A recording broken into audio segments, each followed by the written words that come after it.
Feasible reaction. तो reaction feasible होना या फिर स्पॉन्टेनियस होना, कहता है वो स्पॉन्टेनियस रिएक्शन होगा या फिर फिजिबल रिएक्शन होगा अगर तो उसमें वो वाला एलिमेंट जो कि ऑक्सीडाइज हो रहा है। लाइक आपके पास ये रिएक्शन गिवन है ना, तो इस रिएक्शन में दो एलिमेंट्स हैं, एक ऑक्सीडाइज हो रहा है और एक रिड्यूस हो रहा है। तो कहता है अगर तो वो वाला एलिमेंट जो कि ऑक्सीडाइज हो रहा है उस रिएक्शन के अंदर, अगर तो वो प्रेजेंट है above in the electrochemical series, तो वो रिएक्शन स्पॉन्टेनियस होगा।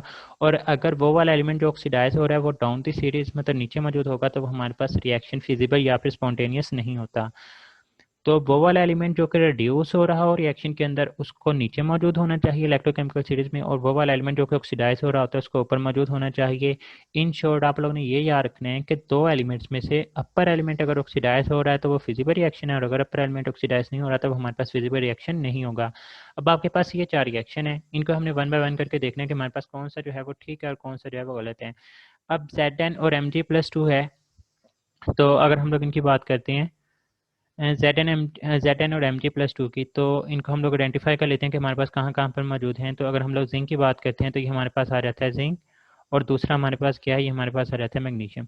अब मैग्नीशियम क्या है, मैग्नीशियम ऊपर मौजूद है, मीटर से ऑक्सीडाइज होना चाहिए था, तो एक रिएक्शन के अंदर क्या ये ऑक्सीडाइज हो रहा है, वो Mg+2 से जीरो की तरफ जा रहा है, मीटर से इसकी रिडक्शन हो रही है, तो ये हमारे पास रिएक्शन फिजिबल नहीं होगा।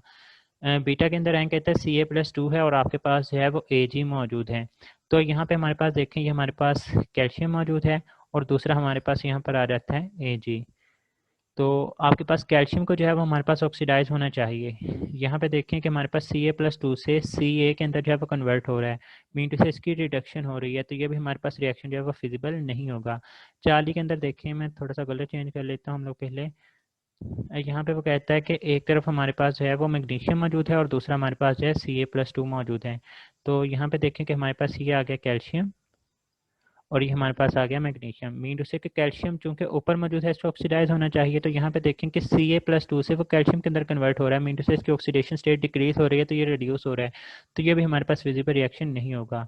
40 के अंदर देखें Cu और मैग्नीशियम को जो है वो कंपेयर किया गया है।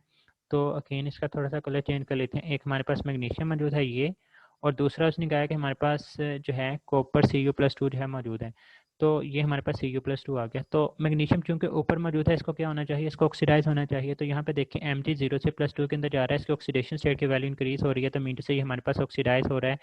चूंकि हमारे पास ऊपर वाला एलिमेंट ऑक्सीडाइज हो रहा है, नीचे वाला एलिमेंट रिड्यूस हो रहा है, मीन से यही हमारे पास राइट ऑप्शन होगी, delta will be your right option.